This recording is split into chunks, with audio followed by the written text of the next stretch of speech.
আমরা যখন পুলিশি একটা তাণ্ডবের মধ্যে সমাবেশ করছিলাম, হঠাৎ সরাসরি যাকে বলে হোয়াটসঅ্যাপে না, সরাসরি ফোনে ওমর ভাই আমাকে ফোন করলেন। আমরা তখন সমাবেশ জাস্ট শুরু করব, তো উনি বললেন যে সাকি, এটা একটা ইনসারেকশন সিচুয়েশন, তোমরা অভ্যুত্থানের ডাক দাও। আমি কিছুটা ভয় পাচ্ছিলাম যে উনি তো সরাসরি ফোন করেছেন, যেভাবে সরকারের তাণ্ডব চলছে আমার উপরে, তা আমি খুব অল্পতেই ফোন রাখলাম। তো এইটাই বদরুদ্দিন উমর। ওমর ভাই সারা জীবন মার্ক্সবাদী, অন্তত যখন থেকে তিনি মার্ক্সবাদকে গ্রহণ করেছেন। তো কার্ল মার্ক্সের তরুণ বয়সে তাকে একবার প্রশ্ন করা হয়েছিল, আপনার জীবনের মোটো কি? মার্ক্স এক কথায় উত্তর দিয়েছেন, ruthless criticism of everything that exists. Badruddin Umar মার্ক্সের একজন একান্ত অনুসারী হিসেবে সারা জীবন সেই কাজটি করেছেন, রুথলেস ক্রিটিসিজম, কখনো ভীত হননি। বিশেষভাবে বলা চলে যে ৭২-৭৫-এর ওই সময় যখন একটা দোর্দণ্ড ত্রাসের রাজত্ব ছিল, সেই সময় বদরুদ্দিন উমরের সমালোচনা প্রায় একাই আওয়ামী শাসনের সমস্ত এই ফ্যাসিবাদী কর্তৃত্ববাদী চেহারাটাকে উন্মোচন করে দিয়েছে। ওমর ভাই নানাভাবে প্রভাবিত করেছেন বিভিন্ন প্রজন্মকে।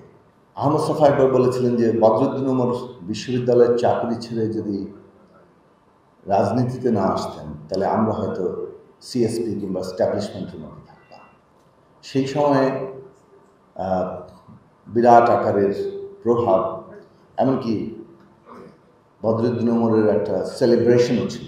ওমর ভাই নিজে বলেছিলেন যে ৬০-এর দশকের শেষ দিকে তার যখন সাম্প্রদায়িকতা, সংস্কৃতির সংকট কিংবা সাংস্কৃতিক সাম্প্রদায়িকতা বের হয়েছে, ৭০ সালে ওনার প্রথম খণ্ড ভাষা আন্দোলনে বেরিয়েছে। গোর্কি সেন্টেনারিতে উনি একটা বক্তব্য রেখেছিলেন নোবেল পুরস্কার নিয়ে, এবং সেই সময় বুদ্ধিজীবীরা যারা বদরুদ্দিন উমরের প্রশংসায় পঞ্চমুখ ছিলেন কিংবা তার অনুসরণ করেছিলেন, যেটা একবার আখতারুজ্জামান ইলিয়াস মৃত্যুসজ্জায় বলেছিলেন যে ওমর ভাই তো বিপ্লব করতে এখনো পারেননি। তবে ৬০-এর দশকে আমাদের প্রজন্ম যারা আমরা সাম্প্রদায়িকতার ঊর্ধ্বে উঠে চিন্তা করতে পেরেছি বদরুদ্দিন উমরের কারণে। তো ওই বক্তৃতার পরে ওমর ভাই যখন নোবেল পুরস্কারের সাম্রাজ্যবাদী চরিত্র এবং পাকিস্তানে আদমজি পুরস্কার, হাবিব পুরস্কার ইত্যাদি, হাবিব ব্যাংক পুরস্কার ইত্যাদির যে চরিত্র উন্মোচন করলেন, তখন থেকেই তার সাথে একটা বুদ্ধিজীবীদের বড় একটা বিরোধ হয়।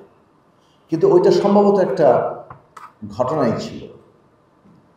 বাংলাদেশের প্রগতিশীল বুদ্ধিজীবীদের সাথে বদরুদ্দিন উমরের একটা বড় পার্থক্যের জায়গা আছে। সেটা কেবল তার বিপ্লবী জীবন, তার বিশ্লেষণ, ওই রুথলেস ক্রিটিসিজম, সেইটা তো একটা বড় কারণ।